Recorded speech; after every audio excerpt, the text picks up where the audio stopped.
भले ही विधानसभा चुनाव में कुछ वक्त का समय रह गया हो, लेकिन अभी से ही राजनीतिक पार्टियों ने अपनी चुनावी जमीन तैयार करना शुरू कर दिया है। ऐसी तैयारी अब बीएसपी में भी नजर आने लगी है। पार्टी अब बूथ स्तर पर अपनी बैठक आयोजित कर रही है, जिसके लिए बीएसपी के अलग अलग नेताओं को अलग अलग मंडल की जिम्मेदारी दी गई है। ऐसे में प्रयागराज मंडल के बूथ स्तर की तैयारी को लेकर बीएसपी के प्रदेश अध्यक्ष प्रयागराज पहुंचे और बूथ स्तर पर तैयारी की समीक्षा की।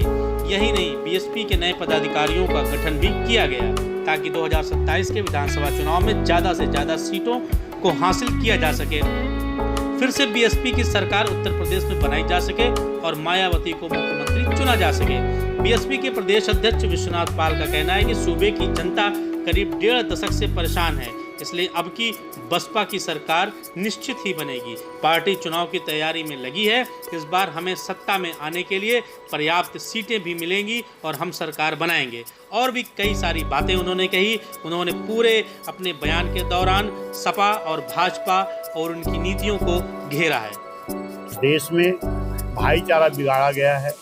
जो इस देश में आप देख रहे हो कि नीट की परीक्षा लीक हो गई, एसएससी की परीक्षा लीक हो गई और जो नौकरियां निकली उनके भी पर्चे लीक हो गए। तो इससे निजात दिलाने के लिए आज उत्तर प्रदेश की आम जनता ये मौके की जो भारतीय जनता पार्टी सरकार है इसको उखाड़ कर फेंकना चाहती है और वो सरकार लाना चाहती है जिस सरकार में कोई दंगा ना हुआ हो, जिस सरकार में कोई पर्चा ना लीक हुआ हो।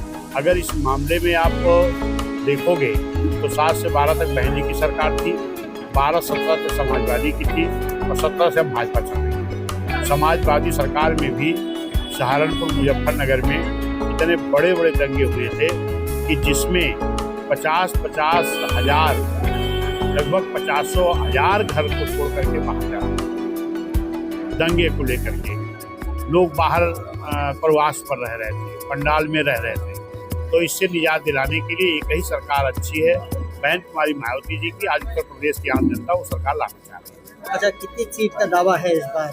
सरकार बनाने के लिए जो हमें जरूरत होगी उतनी सीट मेरी आ जाएगी।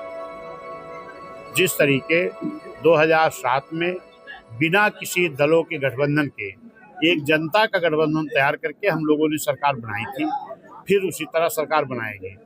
और तमाम ऐसी योजनाएं थी जो बहन जी की सरकार में चालू किया गया था, जैसे बैकलॉग भर्ती समाजवादी ने रोक लगा दिया। बहन जी ने ठेकेदारी में SC/ST को आरक्षण दिया, समाजवादी ने रोक लगा दिया। बहन जी ने SC/ST को प्रमोट किया था, अधिकारियों को डिमोशन कर दिया। बहन जी ने तमाम जिलों का नाम, विद्यालय का नाम, हॉस्पिटल का नाम, महापुरुषों का नाम बना के रखा था, उसको भी समाजवादी ने विलय कर दिया। कौन समाजवादी? जो आज PDA का नारा दे रही है, जो आज पिछड़ा अल्पसंख्यक दलित की विकास की बात करती है। तो जब सत्ता में थे तब तो आपने किया नहीं। तो किसी का भी चाल चरित्र अगर देखना हो तो जब वो सत्ता में रहे तब देखो। सत्ता के बाहर तो खाली जुमले वाला घोषणा पत्र रहता है, सत्ता के बाद तो वादे वाला घोषणा पत्र रहता है और उस पर जनता देख करके उब चुकी है। जिस तरीके भाजपा ने भी घोषणा पत्र में किया था कि विदेश का काला धन लाएंगे, 15 लाख खाते में भेजेंगे, बुलेट ट्रेन चलाएंगे, 2 करोड़ नौकरी देंगे, और जब आप लोग आज बात करते हो कहते जुमला है। इसी तरह सपा भी जुमले की छड़ी लगा रही है।